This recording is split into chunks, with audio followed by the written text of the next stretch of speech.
the under.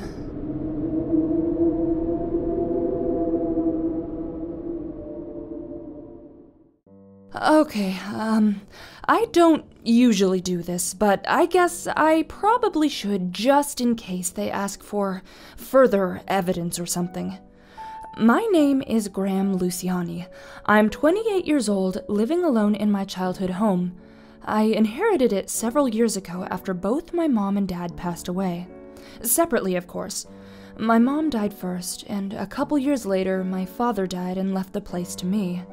It can sometimes be quite difficult living here.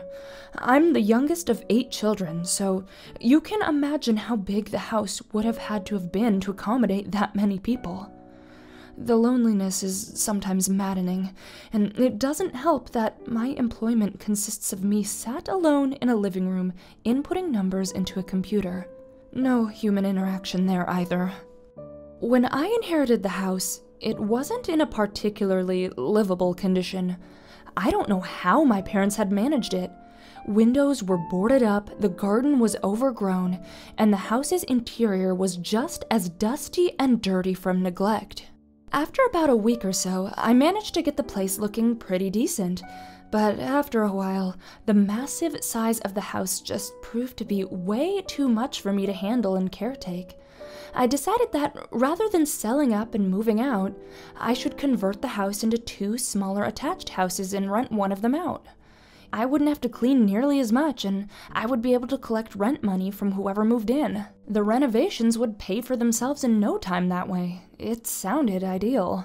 In the town where I live, before making any major modifications to your lot, however, having a pool fitted, demolition, building expansion, etc., you have to first visit the city hall, discuss your plans, and ask for permission. Most of the time, it's pretty straightforward and simple. Apparently, my case wasn't, though. I visited City Hall after making an appointment with Mr. Alan Carter, who was the acting lot development supervisor at the time.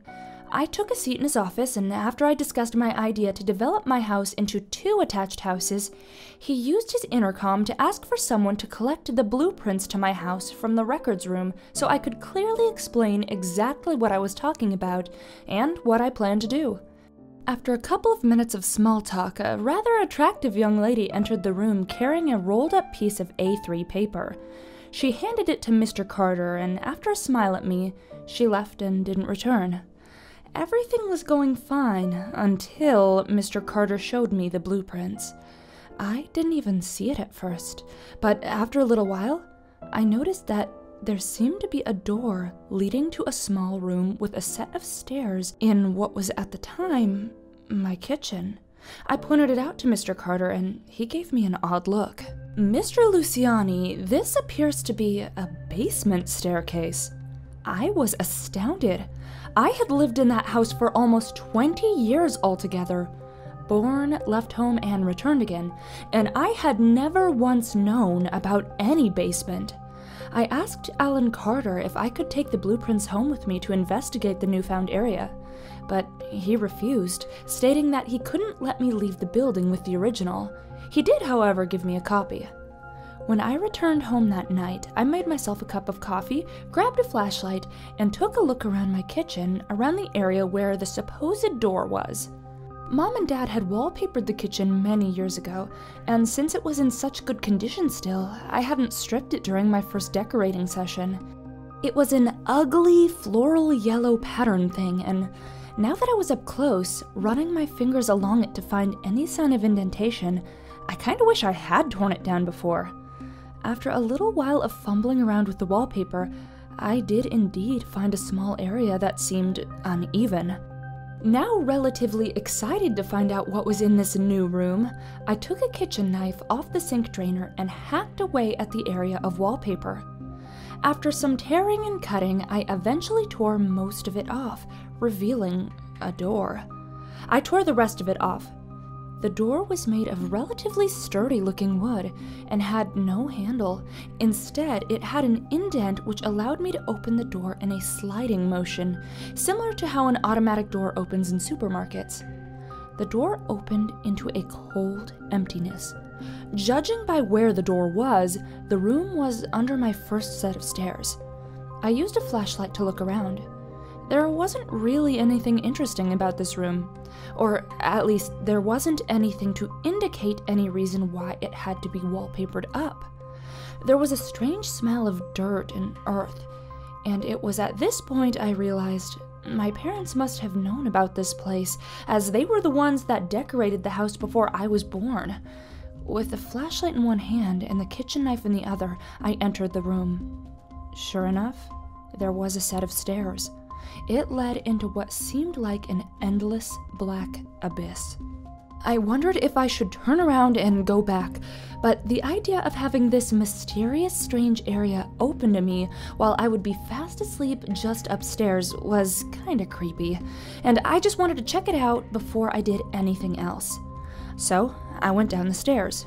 My footsteps were incredibly loud against the wooden stairs, and as I went farther and farther into the abyss, the air became more bone-chillingly cold, and the smell of earth became stronger. Eventually, I reached the bottom and discovered that I was now standing not on wood or carpet or what you'd expect in a basement, but mud. The flashlight revealed that I was now stood in a massively long corridor. Cautiously, I began to walk down it. Eventually, I came across a room to my left, which was separated from the corridor by a thin, decaying curtain. I entered and was horrified by what I saw. Inside the room, I found what appeared to be decaying human corpses. Each was completely torn apart and left in an uneven pile. There had been a relatively mild earth smell up until now, but as soon as I entered the room, the stench of meat had hit me. I immediately felt sick and had to step out of the room for a minute to gather my senses. I panicked. I was about to head back upstairs to call the police when curiosity got the better of me. I stepped back into the room and took a better look around with the flashlight while using my shirt to cover my nose from the stench. Inside the room were many strange items I didn't expect to see given the circumstances. There was a small, broken radio on a shelf, several small teddy bears strewn across the floor, and a rocking horse which had been completely destroyed. Worryingly, I also saw a single bed. Had some kind of sick murderer been living beneath us this whole time? I caught sight of a small, worn book which was lying open on the shelf next to the radio, and I grabbed it and got the hell out of there. The police could check where else the corridor led. I just wanted to get the hell out of there before whatever got those people could come back. As I came through the sliding door, I tossed the book I found onto the kitchen worktop and closed the door.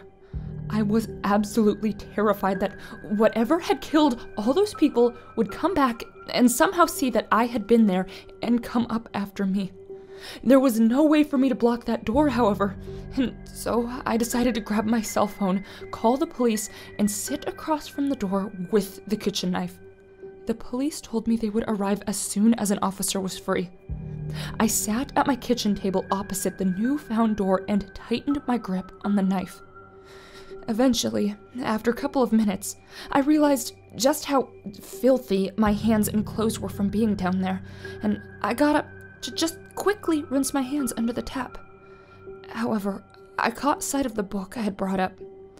I picked it up and took a closer look at it. It was made of worn leather and looked well used. It was also incredibly thick. I opened it, and immediately confusion set in. There were strange, childlike pictures drawn of a weird-looking creature and scribbling that I didn't understand. It appeared to be a diary because there were dates on every page, and it seemed to be a diary specifically for 1978. Throughout the diary, the pictures of the strange creature, along with two other scribbles that looked vaguely human, was a recurring theme, and occasionally I saw the word D-U-G scrawled across the pages. I was in the middle of trying to decipher one of these pages when there was a stern knock at my front door. I got up, still clutching the kitchen knife, and answered it. It was the police, finally. They searched the house and took me away to the police station. One of my worries was that they would think I had committed some kind of sick series of murders. But the police were actually quite open-minded, and once I showed them the diary, they asked to keep it for investigation. Of course I let them. I was sent to a police halfway house until my home had been investigated. And when they called me back into the police station, about 3 days later, they had some news for me. A rather chubby, stern-looking cop, Officer Reeves, I don't know, informed me that the corridor beneath my house led to a small electrical shed quite a way away from my house that had been forcefully smashed open from the inside a few years ago and had never been repaired. He told me that someone had, indeed, been living in that room under my house, and after doing some DNA analysis of the hairs they found on the bed in the room, they discovered it to be a very similar match to mine. They also found that whoever had been living under me this whole time had been partially devouring the corpses in the room. He also told me that they had checked the previous medical records of myself, my siblings, and my parents, and had discovered that my mother had, in fact, given birth to 9 children, the eldest of which was born in 1972, and had been diagnosed with an unknown illness which caused it to have severe, horrific mutations. They also presented me with a birth certificate of said child, and when I saw the name on it, it suddenly all hit home, and my knees went weak. Born May 29th, 1972, Douglas Luciani. I am the youngest. I am the youngest of 9 children.